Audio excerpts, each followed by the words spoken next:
Hello, my geeks and peeps, my explainers and entertainers, my little oodalollies. Rebecca Parham here. Something the internet likes to talk a lot about these days is the struggle for self-esteem. Many major YouTubers are opening up and saying that even though they are popular and they obviously have the capacity to create or entertain, they still struggle with basic self-love. A lack of self-esteem can have many causes. Your body image, your skills and talents, your current level of success or maturity. For me, it's been pretty much all of the above. From 4th grade on, I spent my school days as the perpetual wallflower. The shy, bullied, socially awkward girl with no friends and no confidence. Things got better when I went to my first college, but my journey for self-esteem really revved up when I got involved in animation. Some people watching this video who are actually familiar with the animation industry are reading the title of this video and going, huh? At face value, everything about the animation industry is meant to lower your self-esteem. I could start listing off the many reasons for that, but that would be another video entirely. We're moving on. So Becca, how could working in such a soul-crushing industry actually give you self-esteem? So glad you asked, I made a list. Number 1, learning to take criticism. Anyone who has ever tried picking up an art form has probably come across the roadblock known as criticism. You get emotionally attached to your work and you feel very vulnerable showing it to someone. And very often when you encounter rejection of your ideas or performance, it's easy to take it personally and decide that it's a reflection of your worth. But in the professional creative industries, criticism happens every day. Literally. In major studios, you show your work to a group of your colleagues and superiors every day. They're called dailies, for goodness sake. And in the creative industries, you have to learn how to take criticism. And what that basically boils down to is accepting the fact that you are an imperfect human being, and you will make mistakes, and you do have areas that need improvement. And that's okay! That's normal! Everybody in the room is getting critiqued and having their weaknesses put on display. It ain't just you. But the constructive criticism that you receive from your colleagues is just a means of making you better. Making you stronger. So accept the criticism. Get excited about it. Yay! I'm gonna be better by the end of this. Oh my gosh.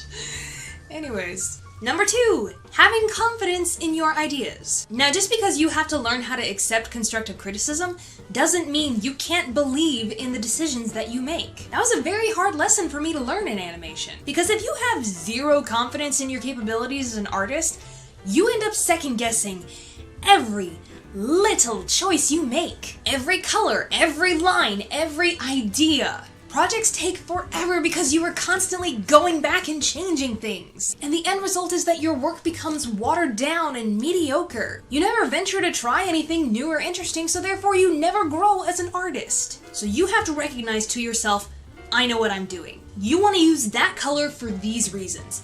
The character is going to walk to the store for this motive. And you stick to your guns, especially in critique. Your client or superior or colleagues are not always right. So when you know you've made the best creative choice, you've got to defend it. In a mature and professional way, that is. So what this does for your self-esteem is that you know your worth. Knowing that you have skills and experiences and ideas and good things about yourself that you can bring to the table and add to the conversation.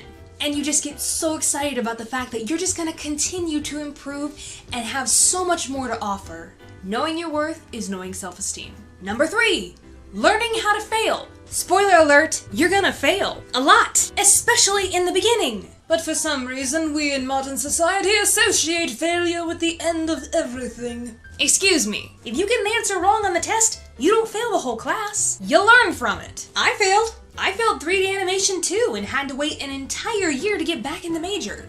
But guess what? I learned more from getting kicked out of that class than I ever would have if my teacher had given me a passing C out of pity. I came back to that major several times stronger and I made straight A's in 3D the rest of the way. Again, this is going with the theme of accepting the fact that you are human and you have weaknesses and you will make mistakes. So then it just becomes a fact of trying again and learning from those mistakes and working on those weaknesses. People with high self-esteem don't hide behind their strengths and pretend their weaknesses don't exist or their mistakes never happened. People with egos do that. So as they say in the industry, fail early, fail often. It ain't the end of the world. Number 4, empathy. High self-esteem is very often associated with positive feelings in a person, empathy and compassion being among them. And being an animator means you have to put yourself in the shoes of a character. You have to figure out why this character makes the decisions they do, what experiences and motivations beget their actions. So you begin looking for and observing those motivations in real people. And so when it comes to interacting with people, whether it's a coworker or the person at the cash register or a family member or a girlfriend or boyfriend, you begin to realize everybody wants exactly what you want. You want to feel included, listened to, respected, and involved, don't you? You want to be asked your opinion and have it taken seriously. You want to feel valued, and you want to be known as an individual and treated as such.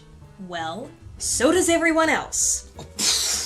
And if you really, really understand that, it's a rather humbling notion. I stole that from this book. It's a good read. So in my life, what that has created within me is this feeling of love. Wanting to help someone, wanting to be there for someone, wanting to stick up for someone, wanting to listen to them, wanting to understand or at least try to understand what they're going through. Because that's what I would want someone to do for me. And finding love for others is one of the quickest ways to finding love for yourself. Empathize, it's good for you. And number 5, and really one of the most important for me, seeing beauty. Becca, what do you mean by that? So glad you asked, I'll tell you. This one was pretty revolutionary for me when I finally figured it out. The concept of beauty, especially human beauty, exceeds all societal definitions of that word. What are you talking about, Becca? Here's some context. I've always been the fat kid, from 3rd grade to this very moment. And I can say without a doubt, it has been the biggest influencer of my self-esteem, or lack thereof, for my entire life. I don't have to go into detail about being a fat person in a thin person's world. We're all talking about it lately. It's a thing. But up until I got into animation, I believed I was ugly. It was just a fact. I was less than. My body was a huge factor in my worth as a human being. I played into the boundaries that society sets for anybody above a size 8. And it sucked. And then I went to animation school, and I began to notice things. Especially when we were drawing nude models in figure drawing class. Wow, look at the curve of her hip, the shape of his legs, the way her body moves, the way the fat of his stomach deforms when he sits down. It's all so fascinating. I could use her body shape for my character design. He's shaped like a triangle. Oh, that'd be so cool to animate. She has a scar on her face. Oh my gosh, I wonder what the story is behind that and how it affects who she is. My God, humans are beautiful. They come in so many beautiful sizes and shapes and colors, and they have scars and stretch marks and tattoos that all tell stories. And they each have their own unique talents and dreams and life experiences that shape who they are and what they do. And then it finally dawned on me. I'm human. I'm beautiful. And ugliness is only defined by your actions and how you treat people. And in that, I found a love for my body that I never thought I could have. So, animation.